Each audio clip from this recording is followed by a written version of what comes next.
Bismillahirrahmanirrahim. Dear students, Assalamu alaikum. I am Ehsanullah. Welcome to my YouTube channel. Dear students, आज तक हम पढ़ चुके हैं तीन tenses, simple present, present continuous, present perfect, और ये हम एक्टिव से पैसिव में कन्वर्ट कर चुके हैं। आज हम प्रेजेंट परफेक्ट कंटिन्यूस टेंस को पैसिव में कन्वर्ट कर रहे हैं। जब हम स्टूडेंट्स थे और हम पढ़ते थे तो टीचर्स हमें कहा करते थे कि present perfect continuous can not be converted into passive. और अगर ग्रामर की किताबें आप देख रहे हैं तो ग्रामर के किताबों ने भी यही लिखा है कि प्रेजेंट परफेक्ट कंटिन्यूस या पास्ट परफेक्ट कंटिन्यूस या फ्यूचर परफेक्ट कंटिन्यूस ये टेंसेस पैसिव में कन्वर्ट नहीं किए जा सकते। अब मैं जा रहा हूं कि ये कैसे कन्वर्ट हो सकते हैं और ये कि हो सकते हैं या नहीं, तो ये भी आपको क्लियर हो जाएगा। कैसे हम कन्वर्ट करेंगे तो वो भी आपको क्लियर हो जाएगा। ठीक है जी। तो present perfect continuous tense into passive. ठीक है जी। ये तीन जुमले हैं हमारे पास प्रेजेंट परफेक्ट कंटिन्यूस टेंस के। Ali has been writing a letter since morning. दूसरा जुमला है we have been playing cricket for 2 hours. She has not been watching TV for 10 minutes. ये तीन जुमले मैं कन्वर्ट कर रहा हूँ आसान स्ट्रक्चर पे और आपको बता रहा हूँ, दिखा रहा हूँ कि परफेक्ट कंटिन्यूस टेंसेस कैसे कन्वर्ट किए जा सकते हैं पैसिव में। ठीक है जी। तो सबसे पहले हम वर्ब देखेंगे कि इसके साथ ऑब्जेक्ट है कि नहीं और सब्जेक्ट है कि नहीं। तो पहले जुमले में ये हमारे पास सब्जेक्ट है और ये हमारे पास ऑब्जेक्ट है। ठीक है जी। तो वर्ब ट्रांजिटिव हो गया। अब हम ऑब्जेक्ट से शुरू करेंगे। तो अ लेटर, अ लेटर। अब अ लेटर अगर सिंगुलर है तो हैज बीन लगेगा, अगर प्लूरल है तो हैव बीन लगेगा। तो ये सिंगुलर है तो हम लगा देते हैं हैज बीन। ठीक है जी। और बीइंग जो है ये भी लगाए, चूंकि ये कंटिन्यूस टेंस है और ये मैं पहले बता चुका हूं कि कंटिन्यूस टेंसेस में हम बीइंग जो है वो लगा देते हैं। A letter has been being. अब वर्ब क्या इस्तेमाल हुआ है? ठीक है जी। हम क्या है, सॉरी यहाँ पे स्ट्रक्चर में मैं भूल चुका हूँ। बीइंग के बाद हमारे पास वर्ब का थर्ड फॉर्म है और फिर इसके बाद बाय है और फिर सब्जेक्ट है। ठीक है जी। तो बीइंग के बाद वर्ब का थर्ड फॉर्म। ठीक है जी।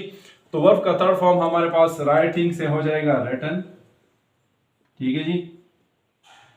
So a letter has been being written और बाय ऑलरेडी हमारे पास स्ट्रक्चर में मौजूद है बाय। अब इस जुमले का सब्जेक्ट अली था तो सब्जेक्ट के नीचे हम अली लिख देते हैं। ठीक है जी। तो जुमला हमारे पास हो गया a letter has been being written by Ali. अब इसके बाद हमने लिखा है रोड्स। रोड्स का माना है रेस्ट ऑफ द सेंटेंस। तो इसके बाद जुमले का कौन सा हिस्सा बाकी रह गया? ठीक है जी। A letter has been being written by written by Ali. तो बाकी रह गया सिंस मॉर्निंग। तो ये हम लिख देते हैं सिंस मॉर्निंग। इंतहाई आसान, सीधा साधा। ठीक है जी। So a letter has been being written by Ali since morning.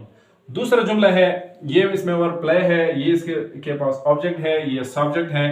ठीक है जी। वर्ब ट्रांजिटिव हो गया। अब हम स्टार्ट लेंगे ऑब्जेक्ट से। तो ऑब्जेक्ट हमारे पास है क्रिकेट। ठीक है जी। सो क्रिकेट, क्रिकेट सिंगुलर है तो इसलिए मैं लगा देता हूँ हैज बीन, ऑलरेडी स्ट्रक्चर में मौजूद है और बीइंग भी हमारे पास स्ट्रक्चर में मौजूद है क्योंकि कंटिन्यूस टेंस है। Cricket has been being played. अब वर्ब क्या है? प्ले। हम वर्ब पे पहुंच गए तो थर्ड फॉर्म लगाइए। ठीक है जी। प्लेड। ठीक है जी। Cricket has been being played by already हमारे पास मौजूद है। हम पहुंच गए सब्जेक्ट पे। यहाँ पे सब्जेक्ट हमारे पास वी है, वी हम ऑब्जेक्टिव फॉर्म में यहाँ पे ले आएंगे तो अस हो गया। और इसमें बाकी जो जुमला है वो क्या है? रेस्ट ऑफ द सेंटेंस वो है फॉर 2 आवर्स। इंतहाई आसान। अब ये जुमला नेगेटिव है तो ये हम नेगेटिव फॉर्म में कन्वर्ट करेंगे, इसमें कोई मुश्किल नहीं है। ठीक है जी। आप सिर्फ ये देखें कि वर्ब क्या है और इसके पास ऑब्जेक्ट और सब्जेक्ट है कि नहीं। तो रक्षक के 3 टाइप मौजूद है। ठीक है जी। वर्ब, ऑब्जेक्ट और सब्जेक्ट। ये जो 3 चीजें हैं इससे आपने खौफ जो है वो खाना चाहिए। अगर रक्षक के 3 टायर मौजूद है तो फिर कंफ्यूजन की, कोई खौफ की कोई बात नहीं है, बाकी चीजें आसान होते हैं। ठीक है जी। तो हम शुरू करेंगे ऑब्जेक्ट से। ठीक है जी। वो है टीवी। ओके जी। टीवी सिंगुलर है तो हम यहाँ पे से लिख देते हैं TV has been. TV has been being.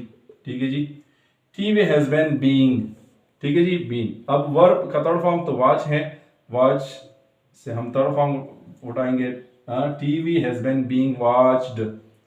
Watch. हम बाई पे पहुंच गए, बाई। अब सब्जेक्ट का मुकाम है तो इसके लिए सब्जेक्ट जो है हमारे पास तीसरे जुमले में शी है। शी का ऑब्जेक्टिव फॉर्म हम लेके आएंगे, TV has been being watched by her.